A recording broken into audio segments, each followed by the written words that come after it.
Hello दोस्तों, कैसे हैं आप सब। उम्मीद करते हैं आप लोग अच्छे होंगे। Welcome to Amer academy. आज हम लोग क्लास 8th की एनसीईआरटी पॉलिटी का सेकंड चैप्टर शुरू करने वाले हैं, जिसका टाइटल है सेकुलरिज्म, यानी कि उसे बोला जाता है पंथ निरपेक्ष। तो हम इस पॉइंट्स में कुछ चीज़ों को समझने का प्रयास करेंगे। इस टॉपिक्स में हमें पढ़ना क्या क्या है, क्यों सेकुलरिज्म मतलब धर्मनिरपेक्ष जो है वो राज्य से अलग होना चाहिए, भारतीय धर्मनिरपेक्ष और पश्चिमी धर्मनिरपेक्ष में क्या अंतर होता है, कुछ उसके उदाहरण के माध्यम से हम इस चीज़ को समझने का प्रयास करेंगे। भारतीय संविधान में धर्मनिरपेक्ष या पंथ निरपेक्ष के बारे में ऐसी कौन कौन सी बातें बोली गई है, धर्मनिरपेक्ष शब्द बोलना ज़्यादा सही होगा या पंथ निरपेक्ष शब्द बोलना ज़्यादा सही होगा, इन सभी पॉइंट्स को हम समझने का प्रयास करेंगे। तो आइए शुरू करते हैं। Once again welcome to Amer academy. देखिए, इसकी जो शुरुआत होती है ना, इस चैप्टर की शुरुआत हम लोग एक उदाहरण के साथ करते हैं। जैसे आप मान लीजिए कि ये किस देश का सीन है, ये यूएसए का सीन है, और बहुत सारे मान लीजिए कि कोई मुस्लिम परिवार है, कोई हिंदू है, कोई यहूदी है या कोई सिख है। वो सभी लोग जाते हैं नौकरी की तलाश में, पैसे की तलाश में, कहाँ पे, यूएसए के अंदर। और जब यूएसए के अंदर गए तो उन्हें एक घर लेना था रेंट पर। लेकिन आप सभी लोग जानते हो कि यूएसए में जो ना किस धर्म की प्रमुखता अधिक है, वहाँ पे ज़्यादा अधिक संख्या में किस धर्म के लोग रहते हैं, ईसाई धर्म के लोग रहते हैं। तो उस परिस्थिति में अगर ऐसा होने लगे कि ईसाई धर्म के लोग आपको घर देने से मना कर दें, मतलब वो बोलें कि यार ना हम मुसलमानों को देंगे, ना हिंदुओं को देंगे, ना यहूदियों को देंगे और ना ही सिख को देंगे, तो उस परिस्थिति में क्या आप वहाँ पे काम कर पाएंगे या क्या आपको वहाँ पे अच्छा लगेगा? तो इसका जवाब है नहीं। सेम स्थिति भारत के अंदर भी है। भारत में मान लीजिए कि 80% आबादी जो है वो हिंदुओं की है, और मान लीजिए यहाँ पे कोई और धर्म के लोग आते हैं, जैसे मान लेते हैं मुस्लिम समुदाय के लोग आते हैं या ईसाई ही आते हैं। अगर उन्हें यहाँ पे उस तरह की दिक्कतों का सामना करना पड़े तो क्या इस स्थिति में उनके लिए अच्छा माना जाएगा? तो जवाब है नहीं। तो जवाब जब इसका नहीं है तो इसके कुछ एक और उदाहरण है। जैसे आप इस तस्वीर को अगर आप देख पा रहे होगे तो एक तस्वीर में आपको ये व्यक्ति यहाँ पे नज़र आ रहे होंगे, इसका नाम है एडोल्फ हिटलर। Adolf Hitler. और यहाँ पर आप कुछ बच्चों को देख पा रहे होंगे, ये किस संप्रदाय से संबंधित है? ये जो है यहूदियों से संबंधित हैं। अब हुआ क्या था, द्वितीय विश्व युद्ध से पहले के समय की बात करें अगर, तो द्वितीय विश्व युद्ध से पहले का जो समय काल था ना, उसमें हिटलर ने क्या किया था, एक अंदाजन के मुताबिक लगभग 60 लाख यहूदियों को क्या किया था, 60 लाख यहूदियों को गैस चैम्बर में डाल करके मार दिया था। और सिर्फ उसकी वजह जो थी वो एक थी, हिटलर क्या था ना, वो अपने आप को सुपीरियर दिखाना चाहता था। तो जब आप समझ लेना कि एक धर्म अपने से किसी दूसरे धर्म से अपने आप को ऊपर दिखाने का प्रयास करें, तो क्या हम उसे धर्मनिरपेक्ष बोल सकते हैं? तो जवाब है नहीं। तो बस इस एक सुपीरियरिटी के कारण हिटलर ने लगभग 50 से 60 लाख यहूदियों को क्या किया था, गैस चैम्बर में डाल के मार दिया। तो ये तो कुछ हमने उदाहरण दिया, यूएसए का उदाहरण समझा, और एक हमने हिटलर के उदाहरण को समझने का प्रयास किया है। तो सवाल ये उठता है कि आखिरकार धर्मनिरपेक्ष या पंथ निरपेक्ष होता क्या है, इस बात को समझते हैं।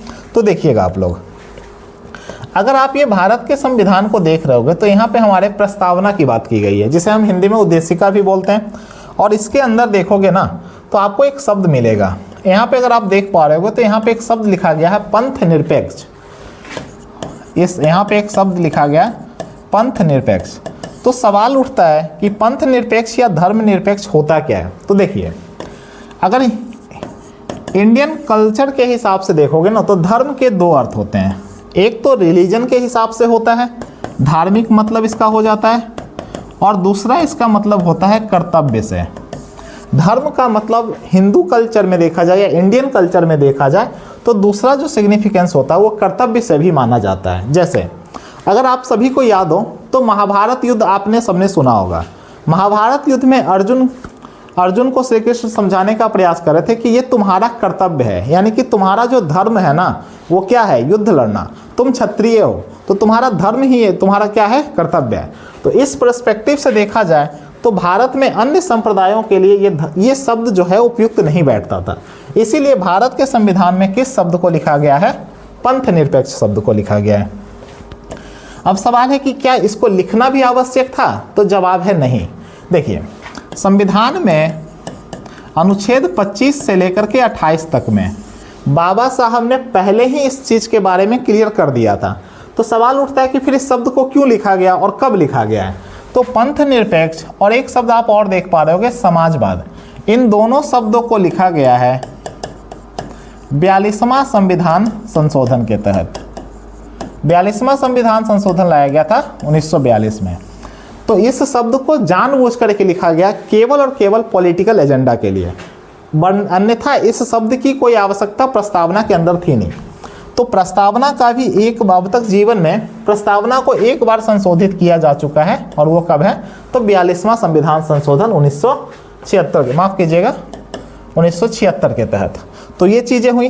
अब हम लोग इस चीज़ को समझने का प्रयास करते हैं कि धर्मनिरपेक्ष होता क्या है। देखिएगा, तो सवाल है कि धर्मनिरपेक्ष बोलते किसको हैं, तो देखते हैं हम लोग। धर्मनिरपेक्ष शब्द का अर्थ होता है जब राज्य जब मैं राज्य शब्द का प्रयोग करूं तो आप इसे देश समझ सकते हो। इसमें भी एक मेजर डिफरेंस होता है, बट संविधान के अंदर किस शब्द का ज़्यादा प्रयोग किया गया है, राज्य शब्द का ही प्रयोग किया गया है। तो मान लेते हैं कि जैसे भारत एक राज्य है, तो जब किसी देश का कोई अपना धर्म ना हो, कोई अपना धर्म ना हो, तो उसे हम क्या बोल सकते हैं, उसे मान सकते हैं धर्म निरपेक्ष। या मैं इसे दूसरे शब्दों में अगर आपको समझाने का प्रयास करूं तो मैं ऐसा भी बोल सकता हूं, सर्वधर्म समभाव, मतलब जहां सभी धर्मों को क्या मिले, समान अधिकार मिले, उसे भी हम क्या बोल सकते हैं, उसे भी हम लोग धर्मनिरपेक्ष या पंथ निरपेक्ष बोल सकते हैं। अगर मैं इसको तीसरे शब्द में बताने का प्रयास करूं तो यदि राज्य का कोई राजकीय धर्म ना हो, तो उसे भी क्या बोला जा सकता है, उसे भी धर्मनिरपेक्ष बोला जा सकता है। तो क्या इसके कोई उदाहरण हैं? मैं आपको दो उदाहरण से इसको समझाने का प्रयास करता हूं। पहला उदाहरण है हमारे देश भारत का, और दूसरा उदाहरण है पाकिस्तान का। आप सभी लोग जानते हैं भारत और पाकिस्तान ब्रिटिश इंडिया के दौरान एक ही हिस्सा हुआ करते थे। तो एक हिस्सा थे, बट पाकिस्तान जो है वो 14 अगस्त 1947 को क्या होता है, एक अलग राष्ट्र बनता है। और पाकिस्तान जो एक राष्ट्र ही बना था ना, वो इस पद्धति पर ही बना था कि वो कैसा देश बनेगा, इस्लाम देश बनेगा।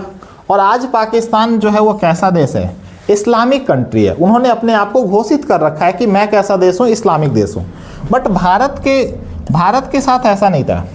भारत की आज़ादी हो या पाकिस्तान की आज़ादी, सभी धर्म के लोगों ने इक्वल पार्टिसिपेट किया था, चाहे वो हिंदू हों या मुस्लिम भाई बहन हों या सिख हों या ईसाई हों। इन सभी लोगों ने क्या किया था, भारत की आज़ादी में भाग लिया। तो जो संविधान निर्माणकर्ताओं थे ना, उन्होंने सोचा कि क्या ही ऐसा ना हो जाए देश में कि एक धर्म की अगर संख्या अधिक होगी तो हो सकता है कि वो धर्म क्या हो जाएगा, अधिक ज़्यादा प्रभावशाली हो जाएगा। इसीलिए उन्होंने भारत के संविधान 25 से लेकर के 28 तक में धर्म की स्वतंत्रता के बारे में पहले ही लिख दिया। और अनुच्छेद 25 से लेकर के 28 तक जो आता है वो हमारा किस चीज़ के अंतर्गत आता है, मौलिक कर्तव्य। क्योंकि शायद संविधान निर्माणकर्ताओं को ये अंदाजा हो गया था कि भविष्य में कोई ऐसी सरकार बन सकती है जो धर्म की स्वतंत्रता के साथ भी खिलवाड़ करे। तो इससे बचने के लिए उन्होंने क्या किया, इसे मौलिक कर्तव्य में डाला। और अगर मौलिक कर्तव्य आपका राज्य छीनने का प्रयास करता है तो आप अनुच्छेद 32 और अनुच्छेद 226 के तहत सुप्रीम कोर्ट और हाई कोर्ट जा सकते हो। तो ये तो मैंने आपको समझाने का प्रयास किया कि धर्मनिरपेक्ष होता क्या है। अब सवाल है, धर्म को राज्य से अलग रखना चाहिए, क्यों? तो धर्म और राज्य अलग अलग होंगे, इसके पीछे का क्या लॉजिक हो सकता है, देखिएगा। धर्म को राज्य से अलग क्यों रखना आवश्यक है? तो सबसे पहला सवाल समझिए। देखिए, पहला तो एक पॉइंट होता है जिसे हम लोग बोलते हैं अल्पसंख्यक। अल्पसंख्यक आप सभी लोग जानते होंगे, नहीं जानते तो मैं आपको एक छोटे से तरीके से बताने का प्रयास करता हूं। जैसे मान लेते हैं उदाहरण के लिए हम लोग 3 जगहों का उदाहरण लेते हैं। एक है नागालैंड, एक है जम्मू एंड कश्मीर और एक है बिहार। तो देखिए, जब आप नागालैंड जाओगे ना, तो नागालैंड में आपको 90 से 95% लोग किस धर्म के मिलेंगे? तो 90 से 90 to 95% लोग आपको किस धर्म के मिलेंगे? ईसाई के। जब जम्मू एंड कश्मीर जाओगे तो आपको लगभग 80 से 85% लोग कौन मिलेंगे? मुस्लिम समुदाय के लोग मिलेंगे। और जब आप बिहार जैसे राज्यों की बात करते हो तो यहाँ पे क्या होगा? 80 से 85% आबादी आपको किसकी मिलने वाली है? हिंदुओं की मिलने वाली है। तो देखा जाए तो मैं यहाँ पे ऐसे बोल सकता हूँ कि नागालैंड के अंदर मुस्लिम और हिंदू दोनों की आबादी कम है कि नहीं? यहाँ पे मुस्लिम की भी आबादी कम है और हिंदुओं की भी आबादी कम है। तो अल्पसंख्यक नागालैंड में अल्पसंख्यक कौन हो जाएंगे? मुस्लिम और हिंदू हो जाएंगे। उसी तरह से जम्मू कश्मीर में जब मुस्लिम समुदाय की आबादी ज़्यादा है तो यहाँ पर के लिए हिंदू क्या हो गए? हिंदू अल्पसंख्यक हो गए। और अगर बिहार की बात करें तो बिहार में ईसाई क्या हो सकते हैं?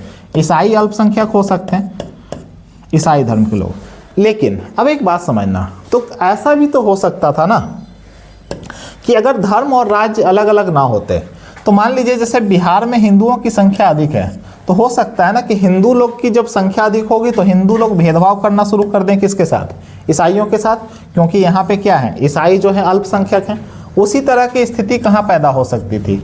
नागालैंड के अंदर, कि वहाँ पे जब ईसाइयों की संख्या अधिक है तो हो सकता है वहाँ मुस्लिम समुदाय या हिंदू समुदाय के साथ क्या हो जाए? भेदभाव हो जाए। और दूसरा, जब ये परिस्थिति होगी तो क्या देश में शांति व्यवस्था कायम हो पाएगी?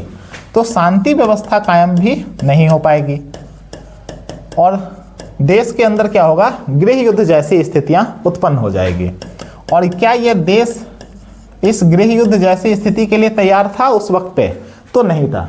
इसके लिए हम लोगों ने क्या किया? धर्म और राज्य को दोनों को अलग अलग कर दिया। दूसरे पॉइंट में अगर हम इसके समझने का प्रयास करते हैं तो देखिएगा आप लोग, हम लोग अनुच्छेद के माध्यम से इसे समझने का प्रयास करते हैं। जैसा अनुच्छेद 25 में आपको बोला गया है धर्म की स्वतंत्रता। धर्म की स्वतंत्रता। अब धर्म की स्वतंत्रता का मतलब क्या होता है? तो इसमें एक शब्द और जोड़ दिया गया है, अंतःकरण। अंतःकरण का मतलब अब समझते हैं। देखिए, जैसे मान लीजिए मैं एक्स धर्म को बिलोंग करता हूं और एक्स धर्म के कुछ रिचुअल्स होते होंगे, तो मेरी आस्था ये हो गई कि यार मूर्ति पूजा जो है ना वो कॉन्सेप्ट गलत है।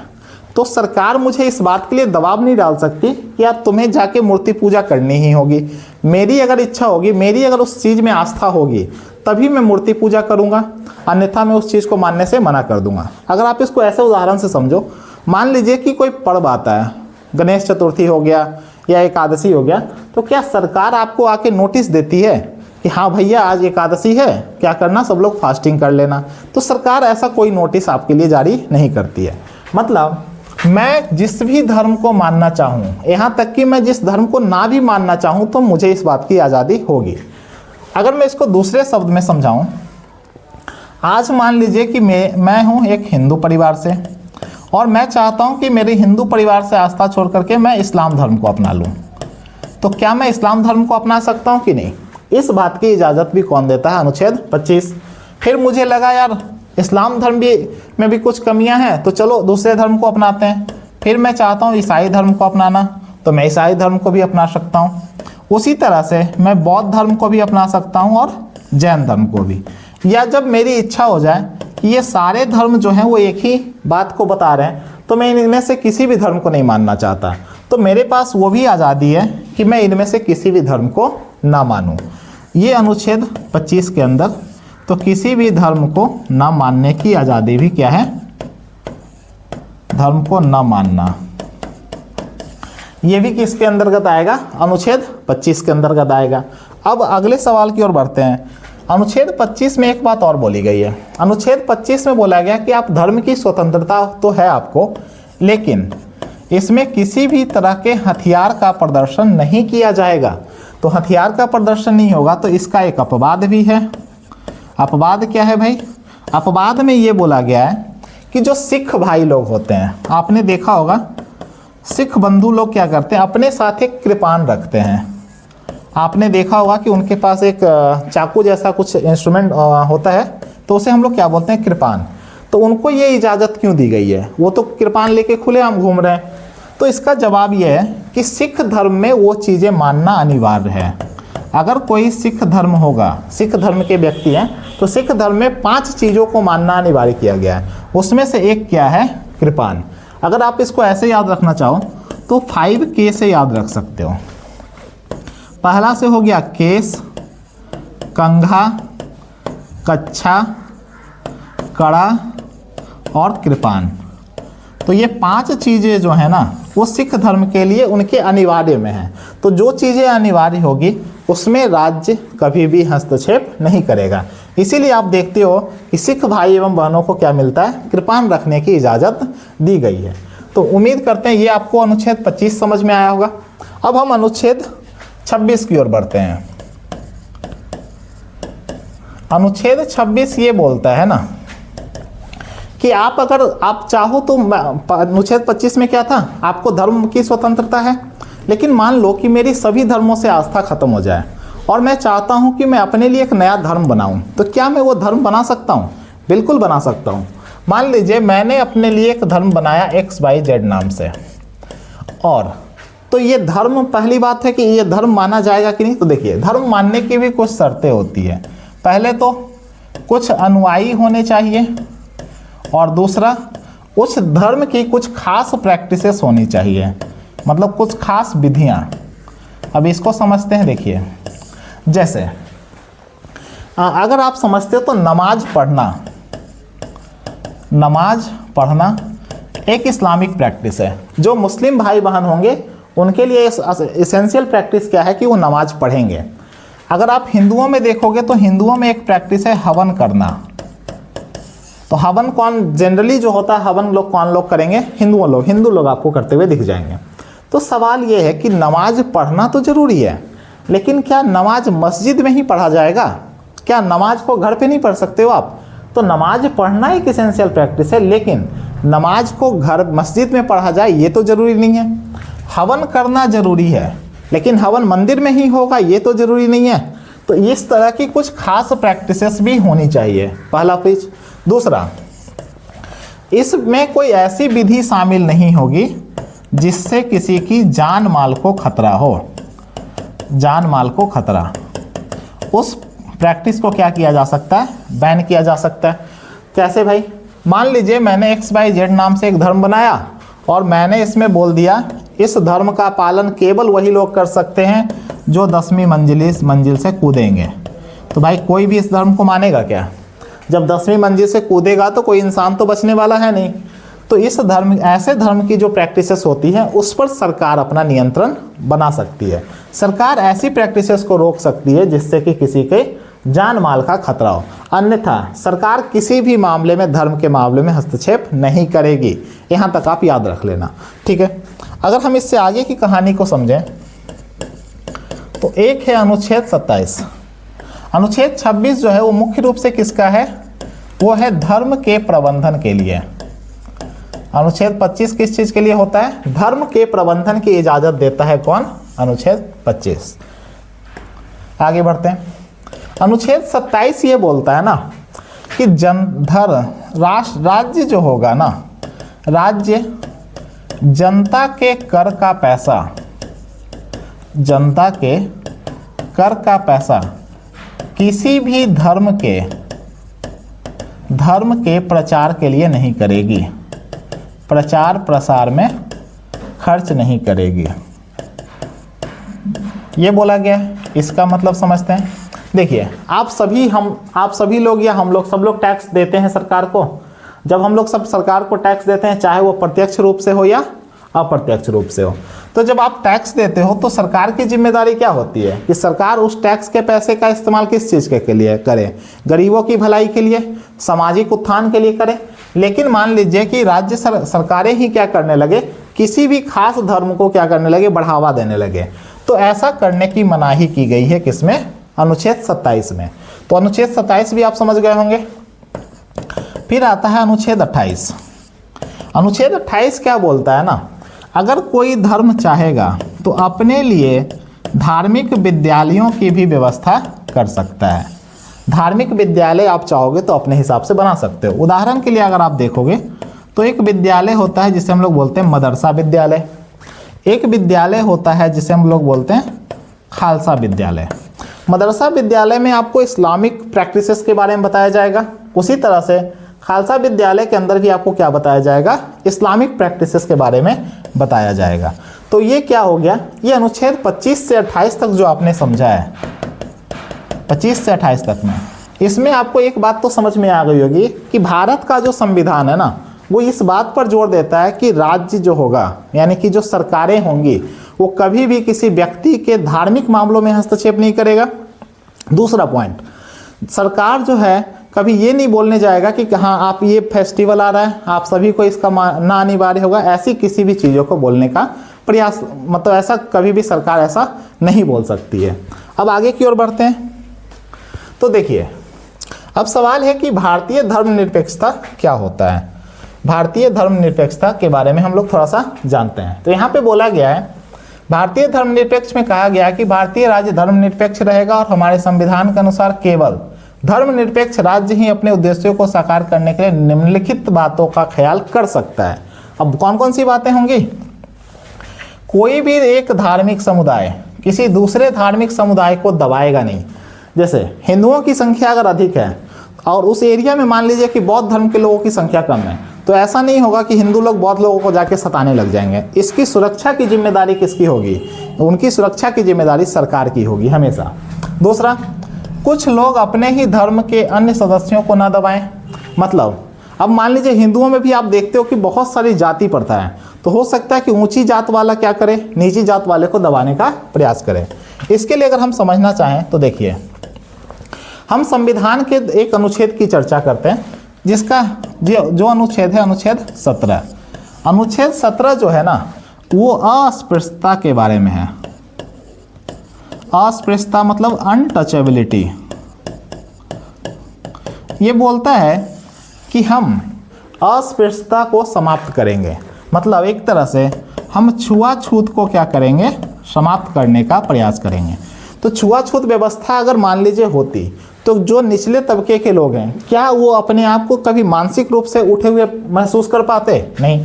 तो अपने एक ही धर्म, मान लीजिए कि कोई व्यक्ति है जो जनरल कास्ट से होगा, तो अपने ही किसी दूसरे सदस्य को भी ना दबाए। हो सकता है वो जनरल वाले के ही जो गरीब परिवार हो उसको भी दबाने का प्रयास करे, तो ऐसा करना भी अलाउड नहीं है। अगला, न तो राज्य किसी खास धर्म को थोपेगा और न ही लोगों की धार्मिक स्वतंत्रता छीनेगा। बिल्कुल, ये आर्टिकल 25 की बात हो गई कि धर्म की स्वतंत्रता तो आपको दी जाएगी, लेकिन राज्य हस्तक्षेप करेगा, लेकिन कब, जब किसी की जान माल की क्षति होने वाली हो, तो उस मामले में हस्तक्षेप करेगा। दूसरा पॉइंट, अगर अब मैं इसको दूसरे एग्जाम्पल से समझाने का प्रयास करूं तो देखिएगा, भारत में आप जानते होंगे कि अभी सती प्रथा जो है वो बंद है। उसी तरह से अगर आपने देखा होगा तो भारत में नर बलि प्रथा भी बंद है। ये सब कुछ क्या था, एक हिंदू समाज की एक कुरीतियाँ थी कि नहीं? तो सती प्रथा क्या हो सकता है, एक समय पे कुरीतियाँ रही हो, लेकिन क्या आज ये अलाउड है? नहीं। तो कोई भी किसी भी धर्म का व्यक्ति हो, क्या उसे ये अधिकार है कि वो एक मानव के मौलिक अधिकारों को छीनेगा? तो जवाब होगा नहीं। अगर मान लीजिए आज कोई सती प्रथा को प्रैक्टिस करने का प्रयास करता है, तो ये सरकार की जिम्मेदारी है कि वो इसको रोकेगा, और सरकार इस चीज़ में हस्तक्षेप कर सकती है, वरना सरकार किसी अन्य मामले में हस्तक्षेप नहीं करेगी। यहाँ पे मैंने आपको पहले ही क्लियर कर दिया था कि धार्मिक मामले में हस्तक्षेप नहीं करेगी, लेकिन जब उससे किसी की जान माल की क्षति होने लगे ना, तो उस मामले में जो होगा वो सरकार हस्तक्षेप कर सकती है। तो यहाँ तक आप समझ पाए होंगे। आपके एनसीईआरटी के बुक में ना एक उदाहरण दिया गया, जैसे देखिए, ये कुछ बच्चे हैं और ये हैं उनके शिक्षक। तो ये जो बच्चे हैं ना, स्कूल में कोई धार्मिक त्यौहार मनाना चाहते हैं और ये परमिशन मांगने जाते हैं, किससे? उस शिक्षक से।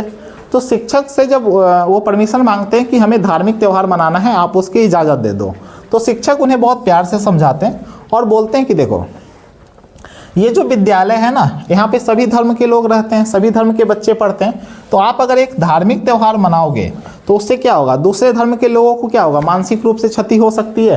तो ऐसा करना क्या है, एक तरह से गलत है। तो शिक्षक उन्हें समझाते हैं और बच्चे भी इस बात को समझ जाते हैं। तो यही हम ये पिक्चर जो है ना वो राज्य को बता रहा है कि राज्य किसी भी धर्म के मामले में हस्तक्षेप नहीं करेगा किसी भी कीमत पर। ठीक है, दो अंतर पढ़ने वाले हैं। एक तो होता है कि वेस्टर्न सेकुलरिज्म,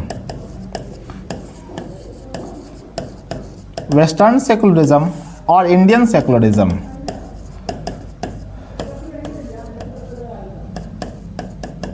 इन दोनों में अंतर क्या है, मतलब पश्चिमी धर्मनिरपेक्ष और भारतीय धर्मनिरपेक्ष में क्या अंतर होता है, मूल अंतर क्या है। तो इसे हम लोग समझने का प्रयास करते हैं। देखिएगा, अब ये क्या है, एक भाई साहब हैं और ये एक हमारे सिख भाई साहब हैं। मान लीजिए ये दोनों अभी कहाँ हैं, भारत के अंदर। तो भारत में बोला क्या गया है ना कि जो आम नागरिक होगा, मतलब जो सिख भाई लोग नहीं हैं, तो उनके जब बाइक चलाएंगे तो उनके लिए हेलमेट पहनना अनिवार्य है। लेकिन जो सिख भाई लोग होंगे उनके लिए जो होती है पगड़ी, जो होती है उनका एक इसेंशियल पार्ट होता है। तो वो पगड़ी पहनने हुए हैं तो उनको हेलमेट लगाना आवश्यक नहीं होगा। लेकिन अगर यही केस मान लीजिए अमेरिका के अंदर होता, तो अमेरिका के अंदर एक केस ऐसा हुआ था जिसमें एक सिख भाई जो थे वो बिना हेलमेट के क्या कर रहे थे, गाड़ी चला रहे थे। तो उन पर पुलिस ने क्या किया, फाइन लगाया। और वो फाइन के खिलाफ जब कोर्ट में गए थे ना, तो कोर्ट ने उनसे बोला कि हमारे देश में लॉ सबसे ऊपर है, धर्म आता है, धर्म के हम भी सेकुलर हैं, लेकिन हमारे यहाँ लॉ क्या होगा, सबसे ऊपर माना जाएगा। लेकिन भारत के कंटेक्स्ट में देखोगे ना, तो भारत में क्या होता है, जो सिख भाई लोग होते हैं उनको हेलमेट की छूट दी गई है। मतलब अगर उन्होंने पगड़ी पहन रखा है तो उनको हेलमेट लगाना अनिवार्य नहीं होगा। तो एक मेजर डिफरेंस जो होता है ना भारतीय सेकुलरिज्म और वेस्टर्न सेकुलरिज्म में, वो ये है कि वहाँ पे हमेशा क्या, किसको प्रायोरिटी दी जाती है, लॉ को, यानी कि कानून जो होगा वो ऊपर होगा। लेकिन हमारे यहाँ धर्म के हिसाब से भी क्या किया जाता है, कुछ मामलों में धर्म के हिसाब से कुछ मामलों में छूट दी जाती है। तो ये दोनों में मेजर डिफरेंस है। तो इंडियन सेकुलरिज्म और वेस्टर्न सेकुलरिज्म में ये आप एक उदाहरण के माध्यम से इस चीज़ को समझने का प्रयास करोगे। अगले पॉइंट में अगर आप ये पिक्चर अगर आप देख पा रहे हो तो इसमें ये साफ साफ लिखा हुआ है कि देखिए यूएसए के अंदर क्या हुआ था ना, सरकारी स्कूल में जो ज़्यादातर बच्चे होते हैं उन्हें प्लीज ऑफ एलिजेंस लेते हुए बताया गया था, जैसे वफादारी की शपथ। बट वो वफादारी किस चीज़ के प्रति होगी, तो देश के प्रति। इस शपथ में ईश्वर की छत्र छाया शब्द आते थे, और ये ईश्वर की छत्र छाया जो शब्द आते थे वो जनरली किस धर्म से बिलोंग करते होंगे, ईसाई धर्म से। और ईसाई धर्म से जब बिलोंग करेंगे तो इस चीज़ के खिलाफ वहाँ के काफ़ी सारे मामलों में कहाँ हुआ था, लोग कोर्ट तक, अदालत तक जाते हैं, और आज भी इस पर वहाँ पे कुछ फैसले हो रहे हैं। तो अभी भी देखा जाए तो अमेरिका के अंदर क्या है, अभी भी आप देखोगे तो किस चीज़ को ऊपर माना जाता है, लॉ को। अगर आप ये इस एग्जाम्पल को देख पा रहे होगे, ये हमारा एग्जाम्पल है फ्रांस का। फ्रांस की सरकार ने अभी कुछ दिन पहले क्या किया था, लगभग ये घटना है 2004 की। उन्होंने क्या किया था, उन्होंने बोला कि जैसे कोई भी धार्मिक या राजनीतिक चिन्ह या प्रतीकों को धारण करके स्कूल में नहीं आएगा। जैसे मान लीजिए कोई मुस्लिम बच्ची है और वो स्कूल जाती थी फ्रांस के अंदर, तो मुस्लिमों के हिसाब से हिजाब पहनना उनके लिए अनिवार्य होता है। तो वहाँ की सरकार ने बोला कि आप हिजाब पहन कर नहीं आ सकते। मुस्लिम जो है ना एक कम्युनिटी है, मतलब आप एक तरह से क्या मान सकते हो कि अगर आप यहाँ पे किसी धर्म की प्रैक्टिस को आप बढ़ावा दोगे तो इससे दूसरे बच्चों पे प्रभाव पड़ेगा, और अगर दूसरे बच्चों पे प्रभाव पड़ेगा तो ये उनके लिए अच्छा नहीं है। इसीलिए उन्होंने क्या किया था, ये वहाँ पे हिजाब इन सब चीज़ों की बैन कर दी थी। किसी भी प्रकार का ऐसा कुछ वो करने की इजाज़त नहीं देते हैं। तो ये तो हमारा धर्मनिरपेक्ष का एक छोटा सा चैप्टर था जिसे हमने पढ़ने का प्रयास किया। उम्मीद करते हैं ये लेक्चर आपको पसंद आया होगा। अगर आपको ये पसंद आया तो इसे प्लीज़ लाइक करें, शेयर करें और सब्सक्राइब करें। Thank you.